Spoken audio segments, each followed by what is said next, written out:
балаларыңыз бүгін қуанышпен оралып жатыр. Халықаралық байқау деген ол үлкен деңгейдегі байқау, аудандық емес, облыстық емес, республикалық.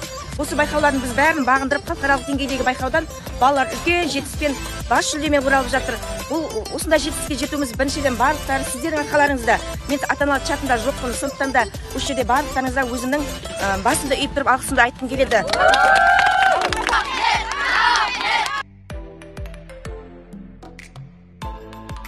Ала бер. Сендерге, жеңіс сендерге. Енді мынау құрметті ата-аналар, барлықтарыңызға рахмет. Алла разы болсын сіздерге. Мына балдарымыздың бұл мектептің тарихындағы бірінші болып жатқан дүние. Сосын балдарымыз мынау өнерде өзі мемлекетте екі нәрсе ғой көрсететін: спорт және өнер. Соның мінекей балдарымыз қаншама жерді көріп келіп жатыр, қаншама сахнаны көріп жатыр. Консерваторияға барып, консерваторияның залында өлең айту деген ол екінің біріне бұйыра бермейтін дүние. Сондықтан мына балдарымыздың өнері дендері сау болсын бірінші.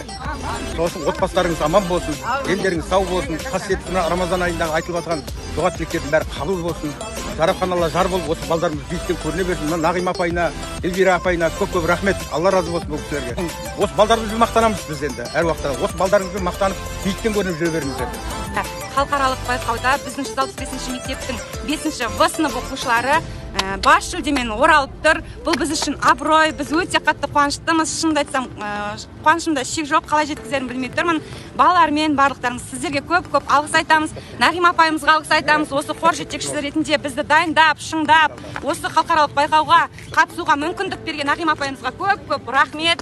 Сіздерге де көп-көп рахмет. Күтіп алып жатсыздар, Алла сыйласын. Рамазан айында тілеген барлық дұға тілектеріңіз қабыл болсын. Және мектебіміздің ұжымына, 165-тің ұжымына алғысымды білдіремін. Рахмет.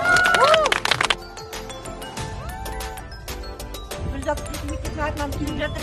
Бұл талаптарынан нұр жаусын. Осыларды жетектеп алып барған Эльвира апай мен Нағима апайына мыңда бір рахмет айтамыз ата-аналар атынан.